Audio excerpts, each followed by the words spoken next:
আপনার কাছে financial security রয়েছে, এমার্জেন্সি ফান্ড অ্যাভেলেবেল রয়েছে, কিন্তু আপনার বিজনেস হোক বা জব হোক বা যে কোনো কাজ থেকে হোক এক্সট্রা মানি আসে। সেই মানিটাকে আপনি কিভাবে সঠিক কাজে লাগাবেন, ইনভেস্ট কিভাবে করবেন, আপনার ইনভেস্টিংয়ের সম্বন্ধে কোনো নলেজ নেই, কিভাবে সঠিকভাবে ইনভেস্ট করবেন, কোথায় ইনভেস্ট করবেন বুঝতে পারছেন না, তাহলে আজকে ভিডিওটা আপনারই জন্যে। নমস্কার, সবাইকে স্বাগতম জানাচ্ছি। নিয়ে চলে এলাম একটা নতুন ভিডিও নিয়ে। আজকে আমি কথা বলবো যে কিভাবে সঠিকভাবে আপনি ইনভেস্ট করবেন আপনার কাছে অ্যাভেলেবেল থাকা সত্ত্বেও এনাফ ফান্ড, যেটাতে আপনার কোনো অসুবিধা হবে না। তো চলুন শুরু করা যাক। তো বেসিক্যালি দেখুন, আমি বলবো মার্কেট রিসেশনের জন্য ওয়েট করুন। আপনার কাছে হতে পারে, আমি কিসের কথা বলছি, আমি শেয়ার মার্কেটের কথা বলছি, স্টক মার্কেটের কথা বলছি।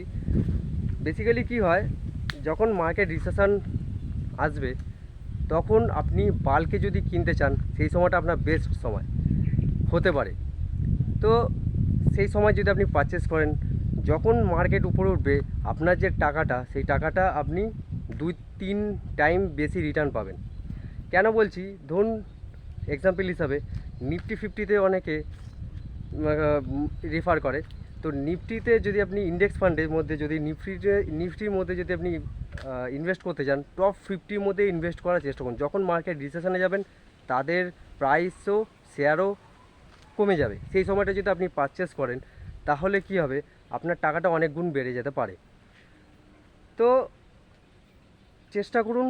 আপনার হতে পারে আপনার কাছে অন্য কোম্পানির রিসার্চ রয়েছে, রিসার্চ করে ইনভেস্ট করতে পারেন। কিন্তু বেসিক্যালি যখন যখন প্রফিট বা স্টক মার্কেট যখন আপে থাকবে, স্টক মার্কেটে যখন প্রফিটে থাকবে, তখন যদি আপনি রিসার্চ করে কোম্পানিগুলোতে ইনভেস্ট করেন, হতে পারে খুব কম আপনি প্রফিট পেতে পারেন বা রিটার্ন পেতে পারেন। কিন্তু আপনি যখন ডাউনে যাবে মার্কেট, যদি ওয়েট করে থাকেন, তাহলে সেক্ষেত্রে আপনার ফিউচারে আপনার টাকাটা দ্বিগুণ তিগুণ হয়ে যেতে পারে। আশা করি আপনাদের কনসেপ্টটা ক্লিয়ার আছে। মেবি আমি যে কথাগুলো বললাম সেটা রাইট হতে পারে, রঙও হতে পারে, ঠিকও হতে পারি, ভুল হতে পারি, কিন্তু ব্যাপারটা হচ্ছে আপনাকে বুঝতে হবে কোন সিচুয়েশানে আপনি রয়েছেন এবং আপনার ফাইন্যান্সিয়াল কন্ডিশন কীরকম, আপনার ফ্যামিলিকে সেফ আছে কি না ফাইন্যান্সিয়ালি, এবং আপনি নিজে সেফ আছেন কি না, আপনার ফিউচার সিকিউর করতে যাচ্ছেন, তাহলে পরের স্টেপে আপনি নিতে পারেন। আমি স্টক মার্কেটটাকে 3 নম্বরে রাখতে যাচ্ছি। প্রথম নম্বর হচ্ছে এমার্জেন্সি ফান্ড, দ্বিতীয় হচ্ছে ফাইন্যান্সিয়াল সিকিউরিটি, 3 নম্বরে ইনভেস্ট করুন। তো বেসিক্যালি এই হচ্ছে কথা। আপনাদের কি মতামত নিচে কমেন্ট করে জানাতে পারেন। ভালো লাগলে লাইক শেয়ার সাবস্ক্রাইব করে দেবেন। দেখা হচ্ছে একটা অন্য কোনো নতুন ভিডিওতে। সবাই ভালো থাকুন, সুস্থ থাকুন, সচেতন থাকুন আর হ্যাপি থাকুন। ধন্যবাদ।